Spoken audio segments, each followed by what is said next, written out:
पंडाल में तथा परिसर में एकाग्र करने का कष्ट करें। हम सभी लोग पूज्य भंते जी को सुनेंगे। पूज्य भंते जी।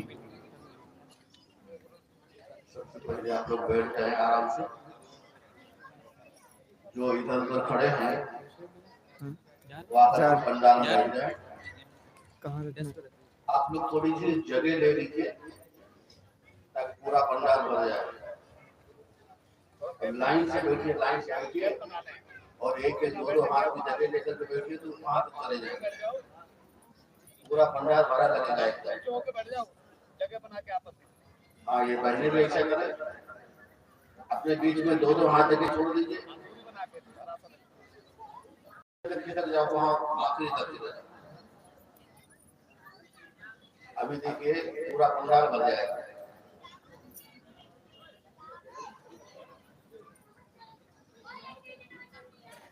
करुणासीकर हृदयं त्वय्यापज्योतिविहत मोहतमौ सनरामरलोकगुरुं वन्दे सुरतनुगतिविमुक्तौ। करुणा के सागर तथागत भगवान बुद्ध और संत बाबा साहब,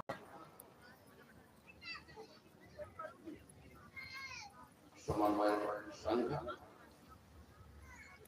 आदरणीय अध्यक्ष चंद्रा जी, उनके पूरे परिवार को मंगल कामना, उनके संस्थान को बहुत बहुत मंगल कामना। उन्होंने जो संघ तैयार किया है उसके प्रति बहुत बहुत मंगल कामना। यह बाबा साहब का काम इस संस्थान के द्वारा विशुद्ध किया जा रहा है और यही बाबा साहब ने कहा था, कहते हैं सम्राट अशोक बूढ़ा हो गया लेकिन दुर्बल हो गया। तो उसके मंत्री ने पूछा क्या बात है, आपका शरीर बहुत दुर्बल है। एक बात के लिए हमारा शरीर दुर्बल हुआ है, मुझे रात दिन चिंता लगी हुई। किस बात की? तो कहते मेरे बाद मेरे संघ का क्या होगा? इस संघ को कौन भोजन पानी देगा, कौन दवा देगा, कौन जीवन देगा, यह मुझे चिंता है। और यही चिंता बाबा साहब को थी।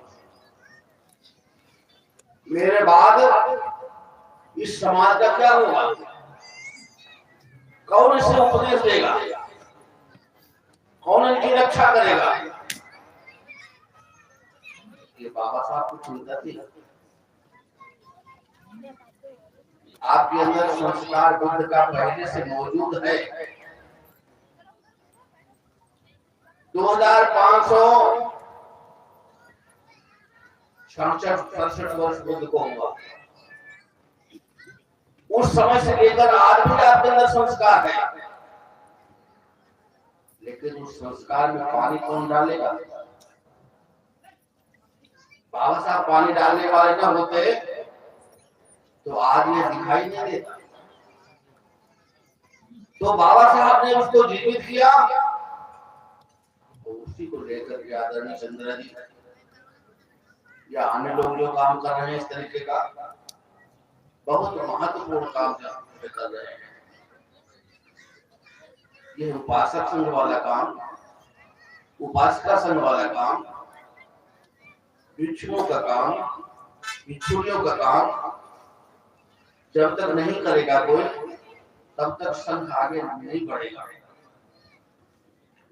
और संघ तभी बढ़ेगा जब ये कार्य बढ़ेगा। कार्य हो रहा है तो संघ बढ़ रहा है। इसी को भगवान बुद्ध ने भी कहा था,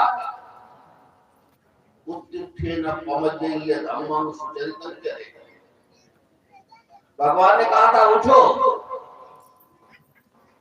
जागो, न पमज्जय, प्रमाद मत करो।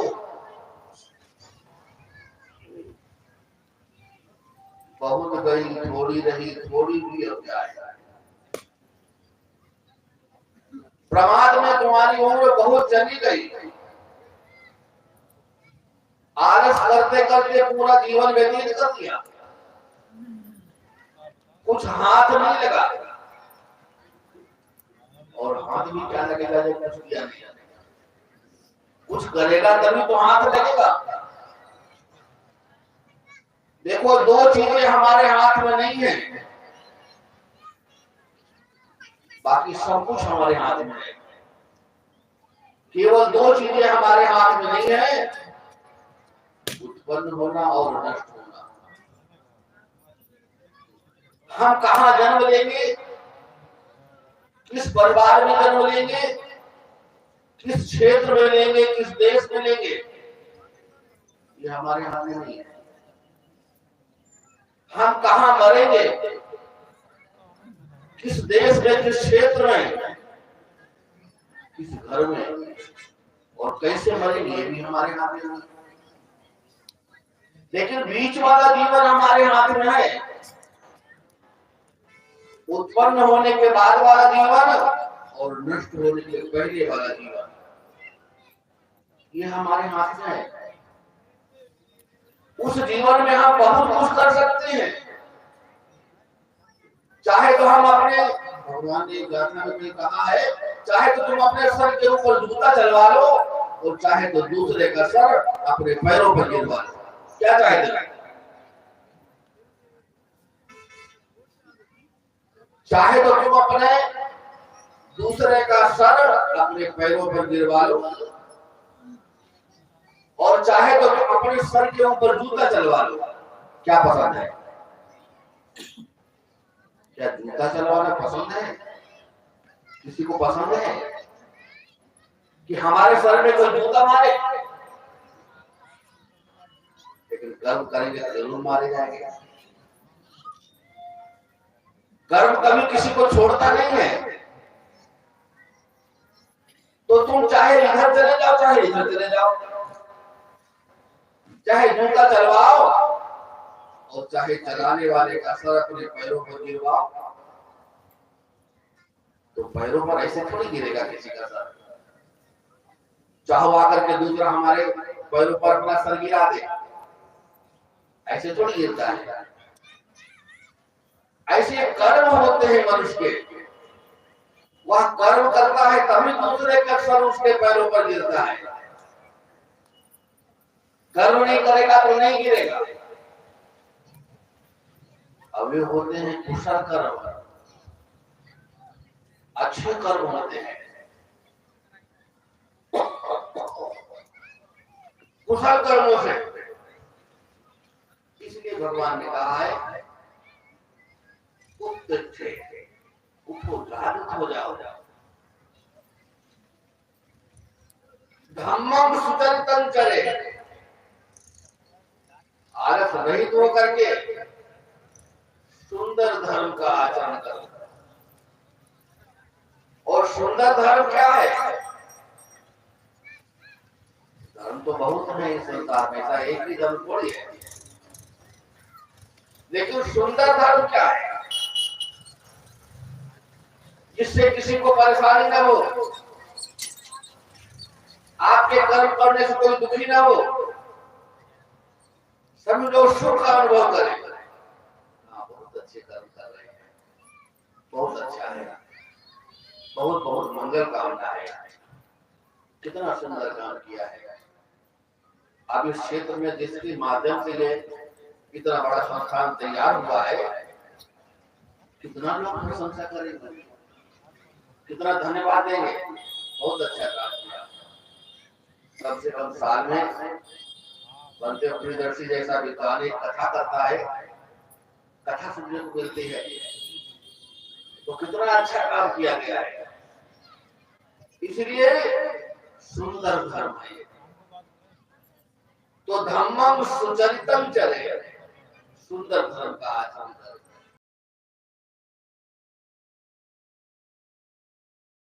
तो धम्मं सुचरितं चले, सुंदर धर्म का आचरण करें। क्यों आचरण करें? क्या जरूरत है?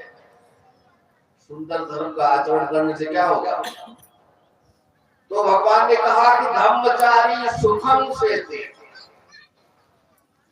धर्म का आचरण करने वाला सुख पूर्वक होता है, कभी दुखी नहीं होता है। लोगों को नींदें नहीं आती हैं, रात में गोलियां खानी पड़ती हैं। एक समय ऐसा आता है गोली भी असर नहीं करती है। कब तक तुम गोली खा के अपनी नींद पूरी करोगे? और गोली खाते खाते एकदम गोली बंद हो जाएगी, तब गोली कौन खाएगा? खाते खाते बंद हो जाएगी तो कौन खाएगा गोली? क्या करोगे उस समय? तब चाहो कि हम कुछ कर्म करें, तो साधन कहां तुम्हारे पास? साधन धाम मोक्ष का द्वार ये शरीर है। इस शरीर से ही आप साधन कर सकते हैं, और शरीर यदि समाप्त हो गया तो क्या करेगा? कुछ नहीं करेगा। जैसे आदमी मरा हुआ कब्र में लेटा हुआ है और आप उसे ढेला मारो, एक डंडा मारो या ढेला मारो, क्या करेगा? कुछ करेगा? गाली देगा ना, निंदा करेगा ना प्रशंसा करेगा, क्योंकि वह करने की क्षमता उसके अंदर नहीं है।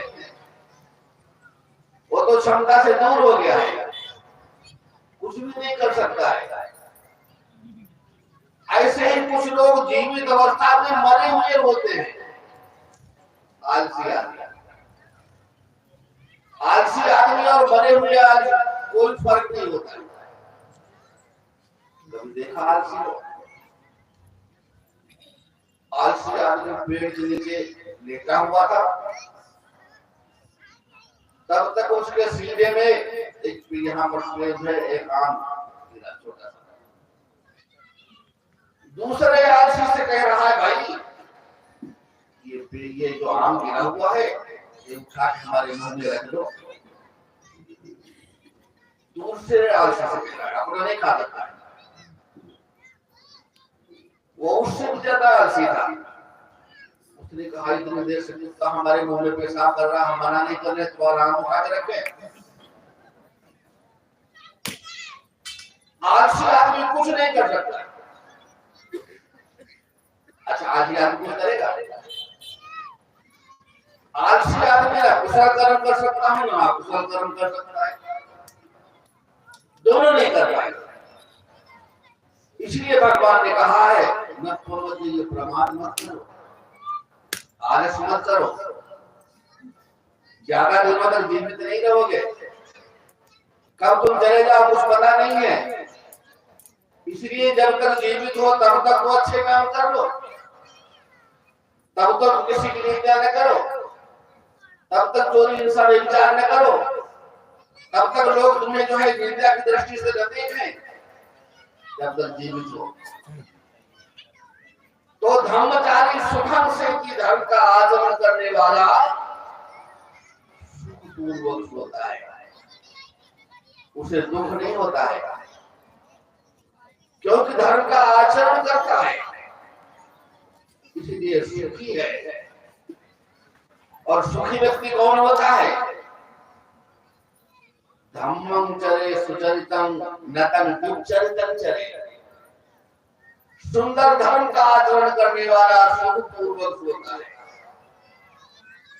और नतं दुच्चरितं चरे, दुष्चरित करने वाला कभी सुखी नहीं होता है। आप सोच रहे होंगे कि दुष्चरित करने वाले बड़े सुखी होंगे। पीछे पीछे बंदूक लेके चलते हैं लोग, रात में लेटते हैं तो नींद नहीं आती है, अकेले पेशाब करने नहीं जा सकते हैं, डर लगता है। ऐसा कर्म किया है इसलिए डर लगता है। सन्यासी लोग जंगलों में रहते, कौन सा डर है? किसी प्रकार का कोई डर नहीं। भगवान को हमेशा पेड़ों के नीचे रहे, कौन सा डर? किसी बदमाश ने आकर के कभी नुकसान पहुंचाया? हमेशा पेड़ों के नीचे रहा करते थे मित्र लोग। यहाँ तक कुत्ता भी नहीं काटता है जीवनधारी को।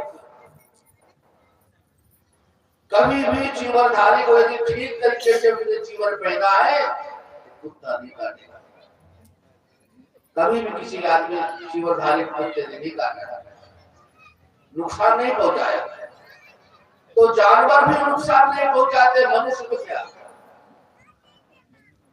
इसलिए धम्मं चरे सुचरितम नतम दुश्चरितम चरे। दुश्चरण का आचरण कभी नहीं करे। क्यों? धम्मचारी सुमन से थे। और अस्मिन लोके परम हिता, इस लोक में और परलोक में। कहते हैं इस लोक में तो सुख पूर्वक होता ही है, और जब परलोक में जाता है तो वहां भी सुख पूर्वक होता है। ऐसे समझ लो, इस लोक में हम अपने घर में तो सुख पूर्वक होते हैं, जब हम कहीं नाते रिश्तेदार दोस्त मित्र के वहां जाते हैं तो वहां भी हम सुख पूर्वक होते हैं, कोई कष्ट नहीं होता है। इसलिए हमेशा सुंदर धर्म का आचरण करना चाहिए। सुंदर धर्म का आचरण करने वाला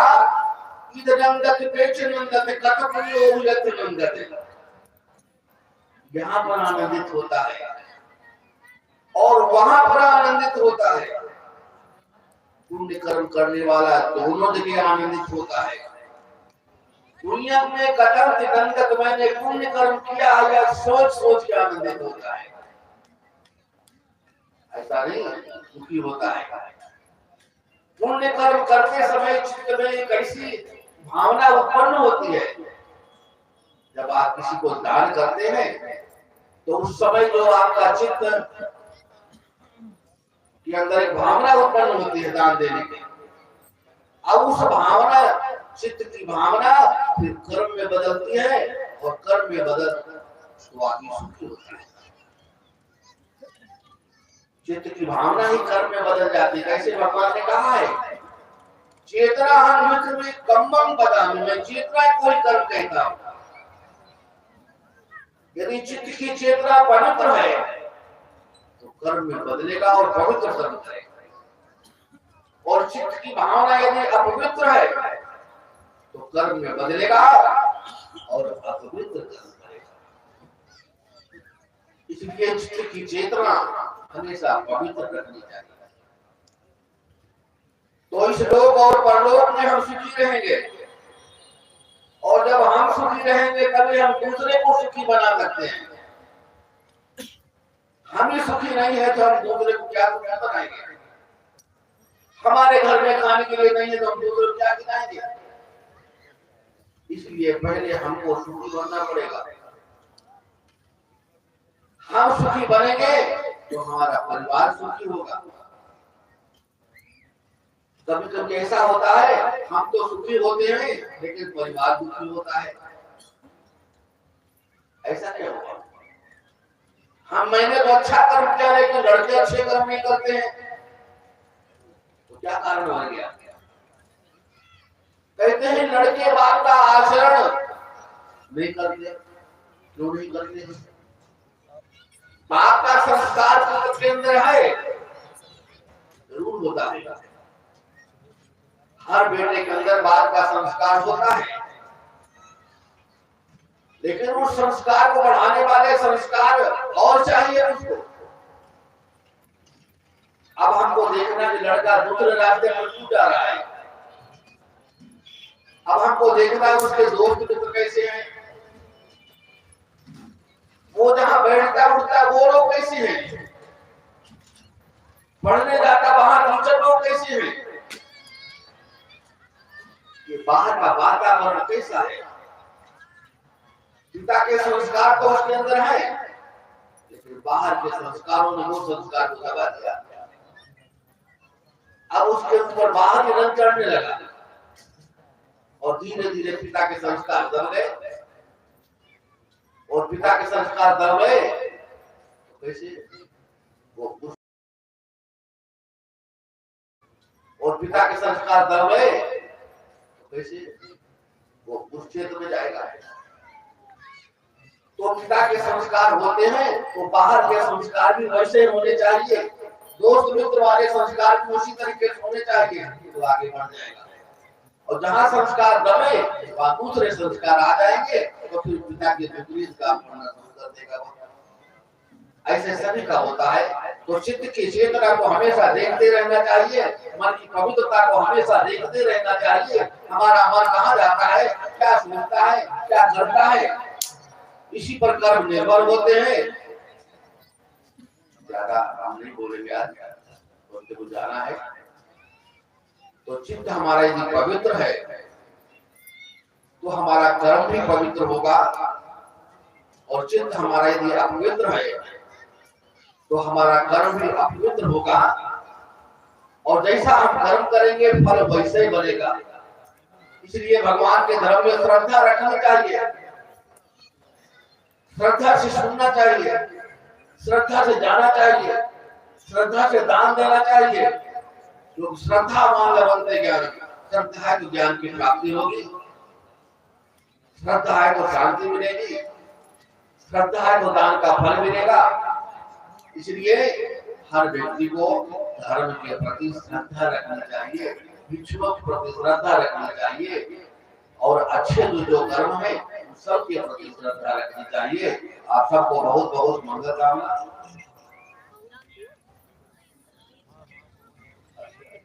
सभी लोग ये बार साधु साधु। अच्छा ठीक। तो यदि श्रद्धा हमारे अंदर है तो क्या होगा, हमको ज्ञान मिलेगा, क्योंकि श्रद्धा से ही ज्ञान की उत्पत्ति होती है। और यदि श्रद्धा नहीं है तो किसी कवि ने कहा है कि बिन श्रद्धा के कौन बंदगी, और झूठ मूठ सर हिला करे। श्रद्धा है नहीं उसके अंदर तो कहते बिन श्रद्धा के कौन बंदगी, झूठ मूठ सर हिला करे। और अंदर चलते कपट कतरनी, ऊपर बातें लगा करे। बिन श्रद्धा के कौन बंदगी, झूठ मूठ सर हिला करे।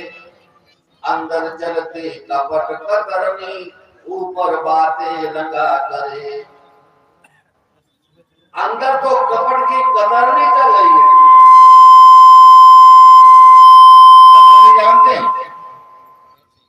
कतरनी जानते हैं, कैंची जिसे काटा जाता है कपड़ा।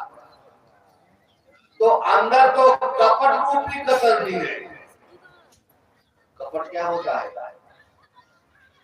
कहते बहुत कपटी आदमी है। कपटी आदमी माने ये कपट रखता है, ये सही बात नहीं बताता है। जब भी बताएगा तो झूठ बोल देगा, अपना कुछ करता है दूसरे कुछ बताता है। ये थोड़ा सा कपट रखता है, तो माने कुछ कपट माने जो सही बात उसको नहीं बताता है। इसलिए अंदर तो उसके कपट की कतरनी चल रही है। ये आगे बढ़ रहा क्यों बढ़ रहा है, हमारा परिवार आगे क्यों नहीं जा रहा है, इसके परिवार को भी हम नीचे गिराएंगे। जैसे हमारे बच्चे भीख मांगते ऐसे इसके बच्चे भी भीख मांगना शुरू कर दे तो अच्छा हो जाएगा। ऐसा सोचने वाला कपट रखता है। ये कभी नहीं सोच रहा है इसके बच्चे आगे बढ़ रहे हैं, बहुत अच्छा भाई मेहनत कर रहा है, हम भी मेहनत करेंगे हमारे बच्चे भी आगे बढ़ेंगे। ऐसा क्यों नहीं सोच रहा है, ऐसा नहीं सोच रहा है। तो अंदर उसके कपट है। इसलिए जब कपटी आदमी साथ में होता है तो कहते हैं दुख वहां पर उत्पन्न होता है। वो कुछ सोचेगा करेगा कुछ। आदमी अच्छा बताओ दुख से छुटकारा कैसे मिलेगा, है कोई उपाय? दुख से छुटकारा मिलने का उपाय है? दुख है क्या चीज? दुख क्या चीज होता है? आदमी जब दुखी होता है तो क्यों दुखी होता है? उसका मन अनुभव करता है, दुख का अनुभव करता है। और अनुभव क्या करता है? कारण का अनुभव करता है। कारण का अनुभव करने से दुख उत्पन्न हुआ और उस दुख का अनुभव करता है कारण। तो अनुभव करना दुख है। आपको पीड़ा हो रही है तो पीड़ा का अनुभव कर रहे हैं। थोड़ी देर आप उसको छोड़ दीजिए पीड़ा। विपश्यना में जब बैठा जाता है तो जैसे कहीं खुजली हो रही है तो कहते हैं गोयनका जी खुजली को खुजलाओ नहीं, उसको देखते रहो। और जब आप देखेंगे तो धीरे धीरे खुजली अपने आप खत्म हो जाएगी। और जहां आपने खुजला दिया था दूरी हो जाएगी। खुजली खुजलाने से दूरी होती है। और आप उसको देखते रहिए। तो जब देखते रहिए तो धीरे धीरे खत्म हो जाएगी। संसार में ऐसा कोई दुख नहीं जिसको मिटाया न जा सके। लेकिन दुख मिटाना तो दुख ही जो है पूरे शरीर को मिटा देता है। हम उसको देख ही नहीं पाते, हम उसका अनुभव नहीं कर पाते, हम उसको जान नहीं पाते। तो यदि हम उसको जान लेंगे तो हमारा दुख खुद मिटा सकते हैं। कोई चीज आपको अच्छी नहीं लगती मत खाओ उसको। कोई कर्म अच्छा नहीं लग रहा तो मत करो उसको। क्यों करोगे तो उसका विपाक बनेगा और विपाक बनेगा फल मिलेगा। फल मिलेगा दुखी होंगे। और कोई काम यदि आपको अच्छा लग रहा है, ये काम अच्छा है और करने पर किसी को नुकसान भी नहीं हो रहा है, सबको फायदा हो रहा है, सब लोग प्रसन्न हो रहे हैं, तो ऐसे काम को करिए, आपको सुख मिलेगा और एक संस्कार बन जाएगा। वही संस्कार उसको और आगे बढ़ा देगा। तो संस्कार ही संस्कार को आगे बढ़ा देता है। यह शरीर नश्वर है, नाशवान है। कब तक इसको रखा जा सकता है? कब तक रखेंगे?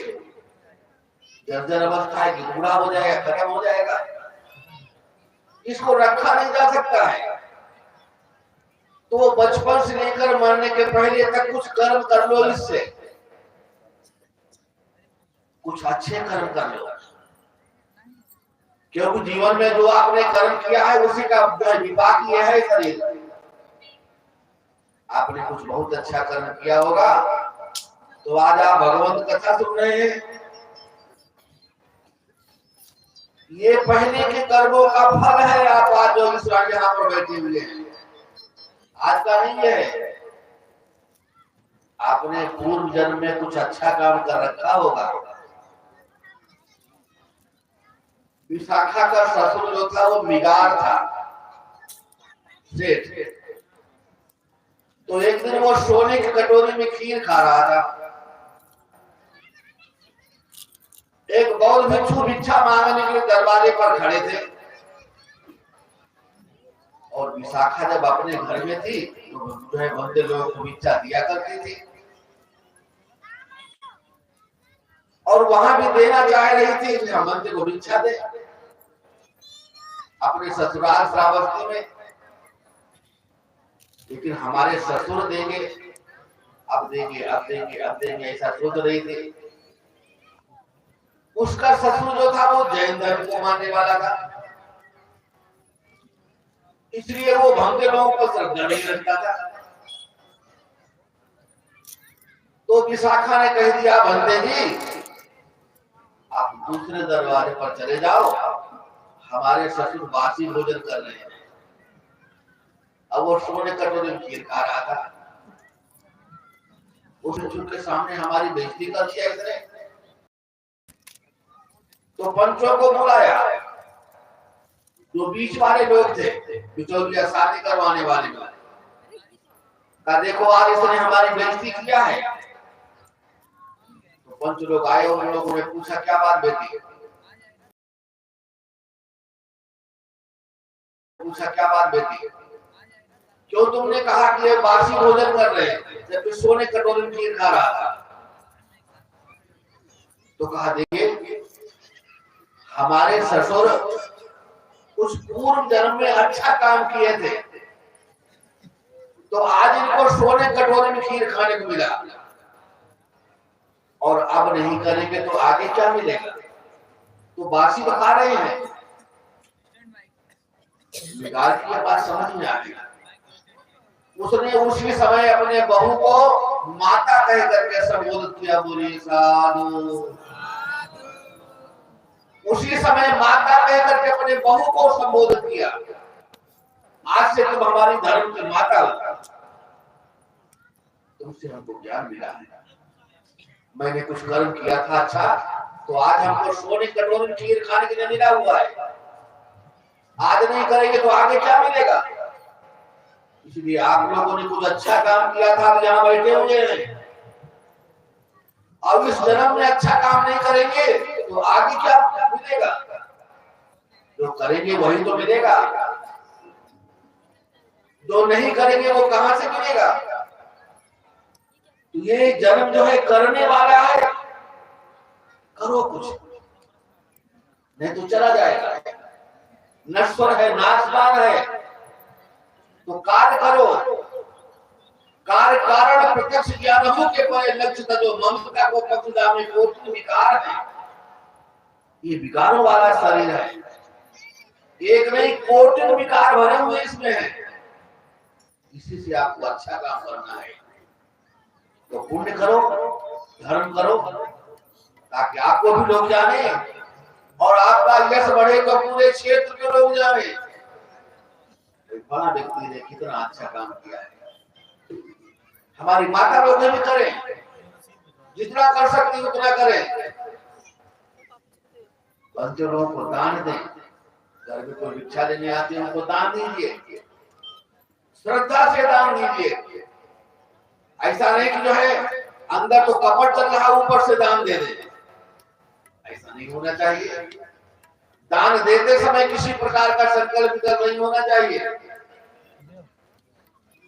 एक आदमी मंदिर में गया पैसा लेके चढ़ाने के लिए, कंजूस था, मक्खी चूस। कई आदमी कंजूस मक्खी चूस बहुत होते हैं, कभी सुना है मक्खी चूस आदमी? अच्छा कंजूस सुना है? कंजूस न खाएगा न खाने देगा, और मक्खी चूस माने दूध में मक्खी गिर जाए उसको उठा के चूस लेकर दूध चला जाए, फेंकेंगे तो मक्खी चूस। एक दिन एक कंजूस था, तो इसमें बहुत सब तमाम कंजूसे होते हैं, कुछ लोग दानी पुरुष होते हैं। भैंस से दूध निकाला और दूध का बाल्टी रखा, बच्चा दूर बंधा था, गया खोलने के लिए, तब तक एक कुत्ता आया, पहले बाल्टी को सूखा फिर बाल्टी में पेशाब कर दिया। तो सोचा क्या करे, दूध तो सब खराब हो गया, अब क्या किया जाए? तो सेठानी से कहा देखो दूध तो सब खराब हो गया, कुत्ते ने पेशाब कर दिया। तो सेठानी ने कहा खराब कहाँ हुआ, कुछ बुद्धि है या नहीं है? आज हम खीर बनाएंगे और पंडित जी को बुला के आज खीर खिलाएंगे, आप दान करेंगे। तो सेठ जी का भाई बड़ी अच्छी बात है, तुम्हारे अंदर तो बुद्धि हमसे ज्यादा है। तो उसने खीर बनाया और बुलाया, पंडित जी को समय पर आए खाने के लिए। सेठानी ने, सेठ ने कहा भाई पंडित जी खीर परोसो, खीर परोसी गई। पंडित ने कहा ये बताओ भैया क्या बात है, कोई लगन मुहूर्त जन्मदिन, कौन खुशी में तुम खीर खिला रहे हो? तो सेठ ने तो नहीं बताया, लेकिन सेठानी ने सही सही बात बता दिया। ऐसा हुआ हमारे सेठ ने दूध निकाला और कुत्ता कैसे आ गया, पहले सूखा फिर उसे पेशाब कर दिया। तो हम लोगों ने सोचा रोज खराब हो जाएगा, इसलिए आपको बुला करके थोड़ा दान कर दिया जाए, खीर बना खिला दिया जाए। तो पंडित ने कहा धन्य हो भाई, इस तरीके से खीर खिलाते हो तुम्हें शर्म नहीं आती, गलती क्यों खिलाते हो? फिर खीर की तरफ देखा तो लालच लग गया। चलो कोई बात नहीं, अपने अंदर भी तो यज्ञ भरा हुआ है, नट्टी नागे मट्टी, लेकिन नीचे जाने पर सब अपने अंदर भी यही भरा हुआ है, क्या है? अच्छा तुम ऐसा करो, गंगा जल ले आओ, हम इसको पवित्र कर लेंगे। तो गंगा जल लेने गई, गंगा जल मिला नहीं, गंगा जल नहीं मिल रहा है। अच्छा कोई बात नहीं, गाय का पेशाब ले आओ, हम इसको पवित्र कर लेंगे। तो गाय का पेशाब, अब कथा पूरी हो जाए भाई। गाय का पेशाब लेने गई तो गाय का पेशाब तो कब मिलेगा, जब करेगी तभी तो मिलेगा, हमेशा तो नहीं कहीं कर रही है। तो पीछे डिब्बा लगा दिया गाय के, जब करेगी तो मिल जाएगा। गाय ने ऐसी लात मारी शेखानी को, तो उसी का पेशाब निकल गया। तो उसने सोचा अपने पेशाब में और गाय के पेशाब में क्या अंतर है। अपने पेशाब लिया डिब्बे में और पंडित को दिया, लो पंडित। पंडित के हाथ में दिया, मंत्र पढ़ाओ, पवित्र पवित्र पेशाब तो सतपुंडी का जल खीर पे छिड़क दिया। फिर लिया, फिर अपने पर छिड़क दिया, फिर मंत्र पढ़ा, फिर शेष को ऊपर छिड़क दिया। अब फिर मंत्र पढ़ा और शेखानी को ऊपर जब छिड़कने चले तो कादूर रखो, हमारे पेशाब हमारे छिड़क रहे। ये कंजूस है, कंजूस मक्खी चूस, ऐसा कभी नहीं बनना। कंजूस तो ठीक है, लेकिन मक्खी चूस और ये सब बनना, थोड़ा थोड़ा दान करते रहना। जिस कुएं से पानी निकलता रहता है वो कुआं साफ रहता है। अब तो कुएं बंद हो गए, नल आ गए, जब जाओ पानी निकालो। जिस कुएं से पानी निकलता है वो कुआं साफ रहता है, जिस कुएं से पानी नहीं निकलता कुएं में कीड़े पड़ जाते हैं। यही हाल दान का होता है। तो पहली पारमिता दान है, इसलिए दानी बनना चाहिए, दान देना चाहिए। दानं कारणं मनुष्यानं दानं दुःखनिवारणं दानं सद्यस्वपारं तस्मा दानं विशोधय। दान क्या करता है? मनुष्य के प्राण कष्ट का हरण करता है। दानं दुःखनिवारणं, दान दुर्गति से निवारण करता है। दानं सद्यस्वपारं, स्वर्ग में जाने की सीढ़ी है दान। तस्मा दानं विशोधय, इसलिए प्रसन्न चित्त होकर के दान देना चाहिए। बोलिए साधु साधु सब मंगलम रक्षन्तु सब देवता सब बुद्ध अनुभावेन सब धम्म अनुभावेन सब संघानुभावेन सदा स्वच्छ भवन्तु। चल तो बंद कर देना, चल तो नहीं चल एक लाइक साधु साधु डॉक्टर सर्वपानंद महात्मा जी के श्रीमुख से हम सभी ने भगवान की बड़े ही सुंदर वचनों को सुने। आज इस कथा के हम विराम की ओर बढ़ रहे हैं। कल से जो है विधिवत तरीके से आप जिनको सुनने के लिए बड़े ही लालायित हैं, बड़े ही प्रयासरत थे, उनकी कथा सुनने का हम सभी को अवसर प्राप्त होगा। आज बहुत महान भिक्षुओं का आगमन, उनके प्रवचन सुनने का अवसर हम सभी को प्राप्त हुआ। मैं परम पूज्य बदंत जी से आग्रह करूं, इसके पूर्व में परम पूज्य गुरुदेव के शिष्य गुरु की महिमा का एक छोटा सा आपको जो है एग्जाम्पल आपको अभी देखने को मिलेगा। परम पूज्य बनते मेहतानंद जी के द्वारा, वो भी सांस्कृतिक रूप से भगवान की स्तुति बड़ी सुंदर कंठ में, जैसे लग रहा है भगवान स्वयं विराजमान है उनके कंठ में, बड़ी सुंदर स्तुति आपको सुनने को मिलेगी। तो कृपया सभी लोग अपने थोड़े समय के लिए चित्र को इस पंचशील दरबार में एकत्र करें। पूज्य भंते जी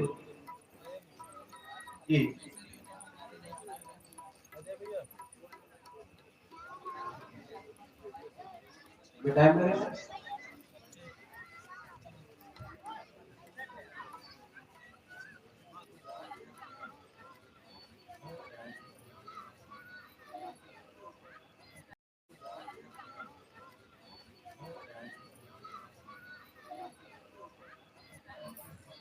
तो अभी ये जरा सा अपना सेट कर रहे हैं। इसके पूर्व में हमारे कुछ मेहमान, मैं निवेदन करूंगा आदरणीय लाला बोजी से अकेले खाते लेके आए। श्री लाला राम गौतम साहब, श्रद्धेय श्री रमेश चंद जी, श्रीमती किरण वर्मा जी, श्री राजाराम जी और श्री संजय गौतम साहब के गले में एक खाता पहना करके उनका इस आयोजन में और उनके आगमन के लिए उनका आभार व्यक्त करें। खाते की प्रेरणा, खाते की प्रेरणा।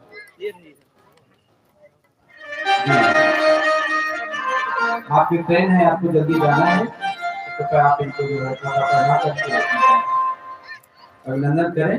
आप सदैव धर्म के कार्यों में सदैव सहयोगी रहते हैं, बड़े ही धर्म। हाँ बेटा ये लो, ये व्यवस्था करो जी। साधु साधु साधु, आपका आगमन, आपको बहुत बहुत धन्यवाद, आभार। फरुखाबाद से चल करके रमेश चंद रस्तोगी इंटर कॉलेज में प्रवक्ता हैं आप सभी बंधु।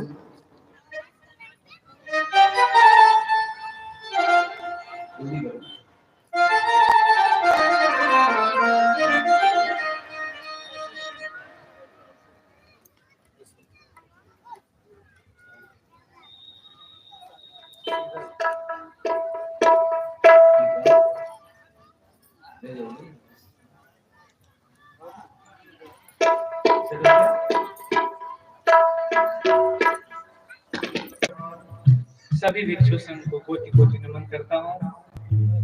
मैं उन्हें स्तुति करने जा रहा हूँ, इसलिए आप लोग ध्यान से सुने। सभी लोग हाथ जोड़ लेंगे।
नमोस्तुते नमोस्तुते बोधो बोधो महाबोधो बोधो स्तुते सदा बोधो बोधो महाबोधो बोधो स्तुते सदा।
स्तुते सदा।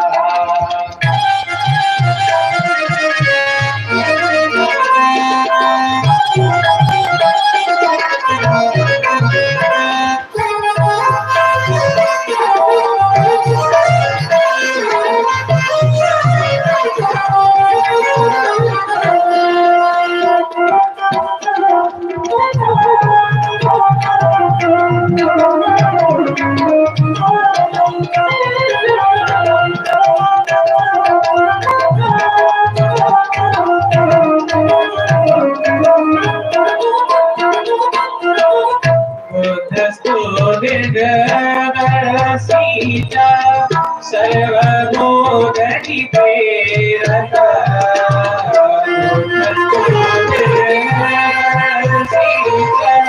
सर्वभूतहिते रता। तस्मात्त्वयं तु बोधाय नमोस्तुते नमोस्तुते।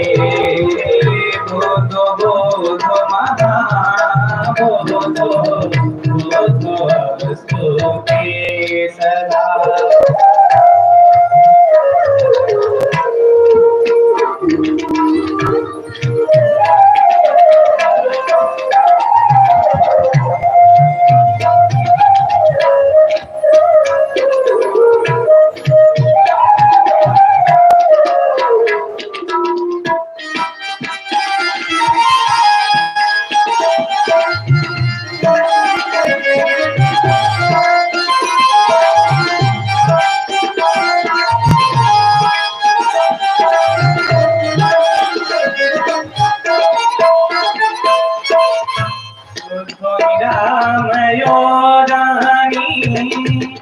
धर्म प्रचार को महान राम योरानी।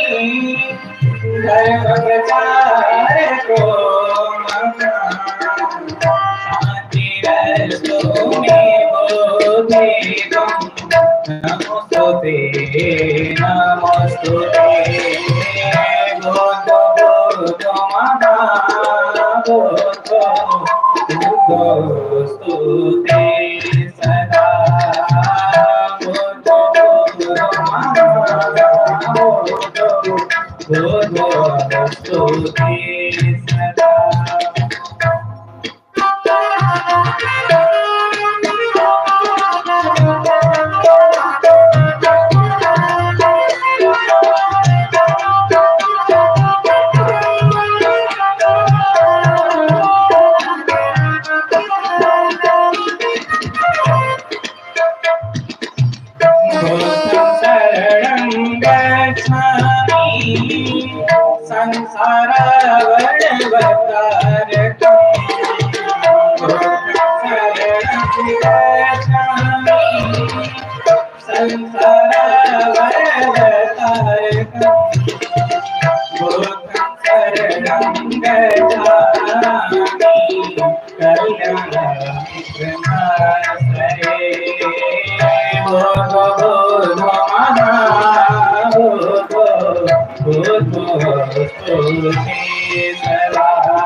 सुखं वा दुःखं न वा मनुन वा प्रज्ञान वा।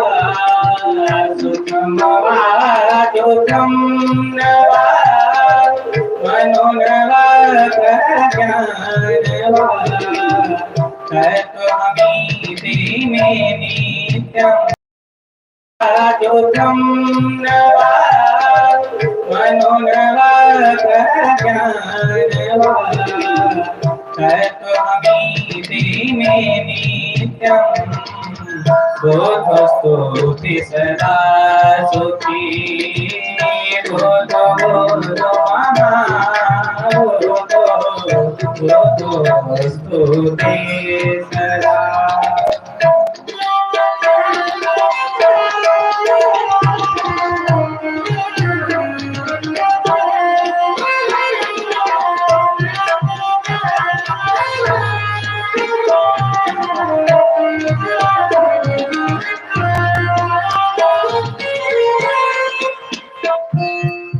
बुद्धं शरणं गच्छामि धर्मं शरणं गच्छामि बुद्धं शरणं गच्छामि धर्मं शरणं गच्छामि संघं शरणं गच्छामि बुद्धं शरणं गच्छामि बोधो बोधो महाबोधो बोधो स्तुति सदा